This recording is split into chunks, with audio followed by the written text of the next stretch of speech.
Good afternoon, students. In last lecture, we see the self-pollination. ह्या lecture मध्ये आपण cross pollination पाहूया. Okay, so transfer of pollen grain from anther to stigma of different flowers of different plants. Plant तुमचे different असणार आहेत आणि flower सुद्धा different असणार आहेत. बघा, समजा हे एक प्लांट आहे आणि हे एक प्लांट, म्हणजे डिफरंट प्लांट्स.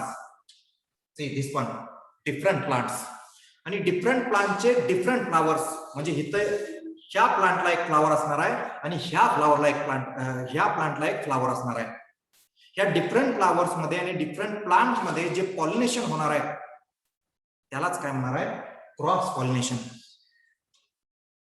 ओके, म्हणजे पोलन ग्रेन तुमचे ह्या एका फ्लावर पासून दुसऱ्या फ्लावर कडे जाणार. लक्षात घ्या, त्याला म्हणायचं cross pollination. Okay, now it shows. बघा, हा जो तुमचा क्रॉस पॉलिनेशन आहे तो शोज करतो जेनेटिक व्हेरिएशन. इथं तुम्हाला जेनेटिक व्हेरिएशन आढळून येतं. सेल्फ पॉलिनेशन मध्ये जेनेटिक व्हेरिएशन नसतं, पण इथं मात्र जेनेटिक व्हेरिएशन येतं. त्यामुळे त्यालाच म्हणतात इट शोज आउट ब्रीडिंग. त्याला काय म्हणायचं? Out breeding. ओके, नाउ त्यात आपण क्रॉस पॉलिनेशन मध्ये दोन टाइप बघितले होते, दॅट इज जेनोगॅमी अँड हायब्रिडायझेशन. तर तुम्हाला सांगितलं होतं की हायब्रिडायझेशन काय आपल्याला पाहायचं नाही, because that is artificial method. Okay, तर नॅचरल मेथड मध्ये तुमचा जेनोगॅमी असणार आहे, तर त्याबद्दल आपण पाहूया.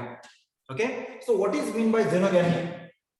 So xenogamy means what? The pollination occurs in same species. म्हणजे तुमचे प्लांट डिफरंट असणार. लक्षात घ्या, कारण क्रॉस म्हटलं की एक शुअर शॉट लक्षात ठेवायचं की डिफरंट प्लांट्स आले, तुमचे दोन प्लांट्स आले, different plants, but species are same. त्याला म्हणायचं xenogamy. Same species. So that is called as what? Xenogamy. Okay, now pollination occurs by pollinating agents. आता एक लक्षात घ्या, दोन डिफरंट प्लांट्स असतील तर तुमचे पोलन ग्रेन एका प्लांट पासून दुसऱ्या, म्हणजेच एका फ्लावर कडून दुसऱ्या फ्लावर कडे जाणार, म्हणजेच पॉलिनेटिंग एजंट लागणार. मग त्याच्यात दोन टाइप येतात पॉलिनेटिंग एजंट मध्ये. एक म्हणजे तुमचे अबायोटिक एजंट आणि दुसरा म्हणजे बायोटिक एजंट. ठीक आहे, अबायोटिक म्हणजे नॉन लिव्हिंग आणि बायोटिक म्हणजे living. Okay, so now see this one pollinating agent. बघा, आता आपण पॉलिनेटिंग एजंट मध्ये डिटेल पाहूया. तर त्याचे दोन जे आहेत एजंट्स, एक म्हणजे abiotic and second thing is what? Biotic. आता इथं अबायोटिकचं मी परत टाइप्स लिहिलेत बघा तुम्हाला, that is non living agents. तर नॉन लिव्हिंग एजंट मध्ये एक येतंय विंड, ठीक आहे, म्हणजे वारा, आणि एक येतंय वॉटर. ठीक आहे, लक्षात घ्या, तुमचं जे पॉलन ग्रेन्स आहेत ते एका फ्लावर पासून दुसऱ्या फ्लावर मध्ये डिफरंट प्लांट मध्ये येण्यासाठी तुम्हाला पॉलिनेटिंग एजंटची गरज असते. कधी कधी वाऱ्यानं येतात ते.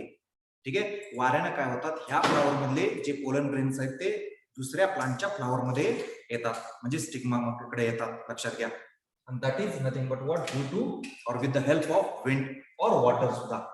ठीक आहे, जर pollination occurs with the help of wind, then that term is called as what? Aniphophily. काय म्हणणार? Aniphophily. ओके, आणि जर pollination occurs with the help of water, then that pollination is called what? Hydrophily. त्याला काय म्हणणार? Hydrophily. Okay, after that this hydrophily, it is divided into again two types. मित्रांनो बघा, two types again. First thing is what? Hypohydrophily and second thing is what? Epihydrophily. ठीक आहे, आता तुम्हाला हायफो म्हणजे माहित आहे, हायफो म्हणजे खाली. हायफो म्हणजे काय? खाली. आणि एपी म्हणजे तुमचा वर. एपी म्हणजे वर, बाहेरचा आपण म्हणतो जो लेअर, त्याला म्हणायचं एपी.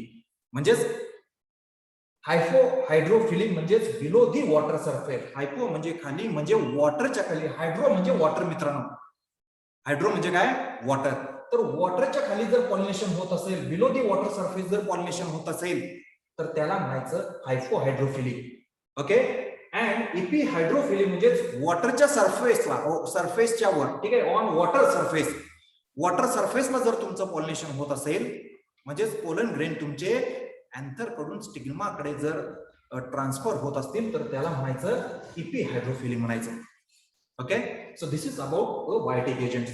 आता last part, that is biotic agent. Okay, so biotic agent again it is divided into again 3 types.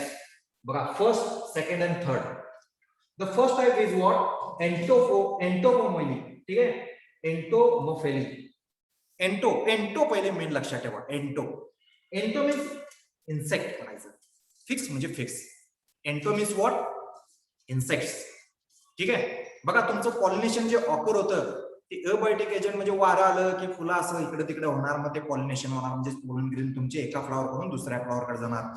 ठीक आहे, वॉटर रेन येतंय, लक्षात आलं, दुसरीकडे जाणार, एका फ्लॉवर मधून दुसऱ्या फ्लॉवर कडे तुमचे पॉलन ग्रेन जाणार, म्हणजेच अँथर टू स्टिग्मा जाणार. तसं बायोटिक एजंट सुद्धा आहे. आता फुलं म्हटले की काय आलं तुम्हाला माहितच आहे, इन्सेक्ट आले, त्याला तर पाहिजेच असते, ते तर फुलावर टपलेलं असते, आहे का नाही? ठीक आहे, तर ते लक्षात घ्या, चालेल. ठीक आहे, तर इन्सेक्ट, इंटो म्हणजे इन्सेक्ट लक्षात ठेवायचं. तर पहिला जो टाईप आहे, पहिला जो बायोटिक एजंट आहे तर इन्सेक्ट आहे आणि त्यालाच म्हणतात इंटोमोफिली. ठीक आहे, इंटोमोफिली म्हणायचं. Means the pollination occurs due to what? insect or with the help of insect is called as what? Entomophily. दूसरा है तो ornithophily. orni means birds.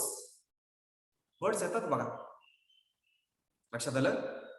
आता तुम्हाला माहित आहे की ऍटमॉस्फिअर मध्ये, वातावरणामध्ये जर बघितला तुम्ही, नेचर मध्ये जर बघितला, इन्सेक्ट असतात, बर्ड्स असतात, इथून तिकडं तिथून इकडं, ह्या झाडावर बस, त्या झाडावर बस, या फ्लावर बस, त्या फ्लावरवर बस, बरोबर आहे की नाही? ठीक आहे, तर असे बर्ड्स असतात. तर ते बर्ड्स आहेत ना, त्या बर्ड्स मुळे पॉलिनेशन होतं. The pollination occurs due to bird is called as what? Ornithophily. आणि तिसरा जो टाइप आहे त्याला म्हणणार bats. The pollination occurs due to bats is called as what? बघा, is called as what? Chiropterophily. ठीक आहे, कायरेक्टोरोफिली. काय म्हणणार तुम्ही? Chiropterophily. So the pollination occurs due to bats is called as what? Chiropterophily. Okay, असे हे biotic agents आहेत. So this is all about pollination, self pollination, cross pollination and details about the pollinating agents. Next part, next lecture ला घेऊया. Thank you.